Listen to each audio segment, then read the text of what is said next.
چۆنی باشی باش گەلێک سپاس تو باشی زۆر بەخێر هاتی گەلێک سپاس فەرمودانشە تو باشی الحەمدوللا باشم ئێوە باشن گەلێک سپاس خەریکی چی خەریکی تاڵۆیەکی جیاواز تابلۆیەکی جیاواز ئەس خوازم نەژنە خەنت بێتر بەحساوە ژیانە چە بکەم تایبەتیژی تشکەنگی بدەست پێ کردی شکەنگی بتەخواست کوت ببە کەسەکە یاژ هونەرمەندەکە شێوە کار تایبەتی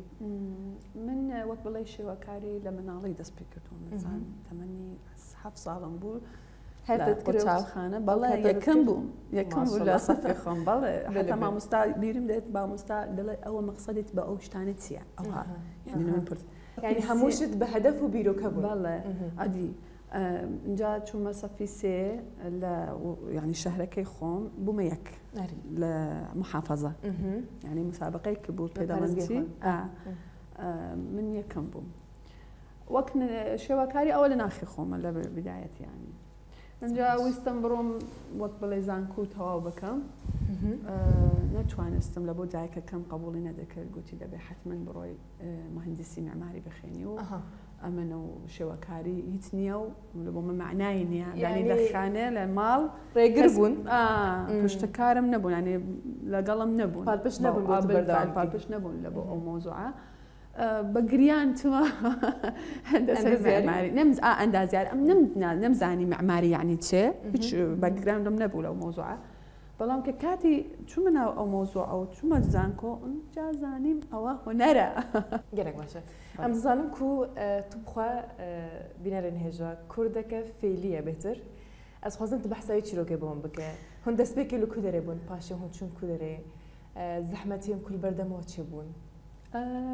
واللهی لە ساڵی هەشتا زۆربەی خەڵقی عێراق دەزانن کە هەندێک کۆمەڵێک کوردی فەیلی تەرحیل کراوە لە کاتی خۆی سەدام دەری کرد ڕۆشتیم لە ئیران من لەو کاتە لەم زگی دایکم بووم ینی دایکم تازە چی پێ دەڵێن ئیجازەی ئیزنی وەرگرتووە لە دەوامی خۆی ئستراحەی دەکە 3 مانگی ئاخیرما پێشی ولادە ینی کە ئەو مۆزوع هاتە پێش و ئێمەی دەری کردن لە کاتی ڕۆشتن لە دەرەوە کە فڕیانمان بەدە لە حەدودی دایکم وەزعی حەملی کرد ینی من هاتم کە ها مەجبور بوون دەچنە نەخۆشخانە 5 ڕۆژ لەوێ بووم تەمەنم 5 ڕۆژە بوو دیسان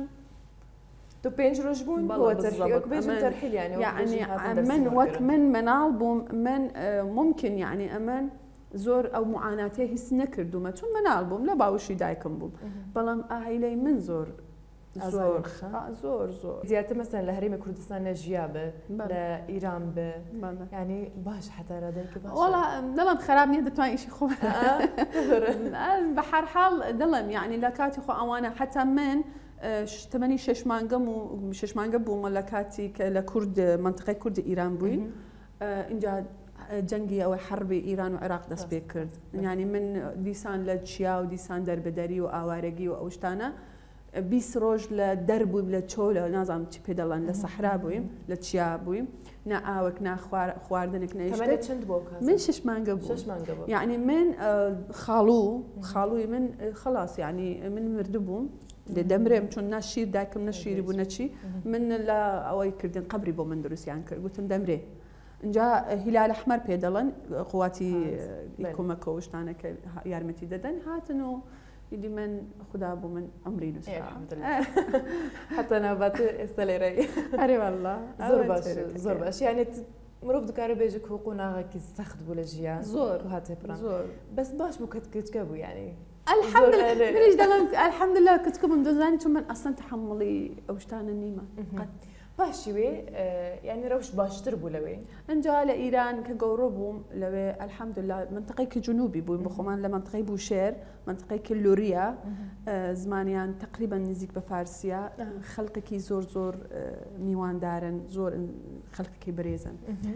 لەوێ 30 ساڵ تەمەنەکەم 30 ساڵ بوو دوای کە ساڵی 2003 بوو سەدام سقوتی کرد ئەمە وەک بڵێ کورد وەک عێراقی وەک کورد گەڕێنەوە لە دەوڵەتی خۆمان لە وڵاتی خۆمان لەو کاتێ مەخواستە میرۆ بێن ناوێ پێشەنگی هەیە ئەو خۆ پێشەنگی هەیە کە بڕاستێکی گەلێک چاوبرێن ڕەنگەڕۆنگ وێ جیاواز هەنە کونەژلا چێگرنە کارێکی گەلێکی جوان چێتگوکمە بەحسێ کرد هەلبژارتە ناوێژ ڕەنگاری گەلێکی جوانە جار متخواست بهتر جیانا وی ناس کن که وکی کردک فعلی چه زحمتی جیانا خودک شاندن چون ایران دیسان و گریان دیسان چون دیسان هاتن با ما هم ببراستی جو که ام بزانبن كيف خوش بون بديتيني تو سپاس هروها ناس كرنا چند پارچين جوان لجياني توش قالك سپاس هر سر كتوبه هر سپاس دكم بو او مقابله سپاس بو رو دادش دكم قالك سپاس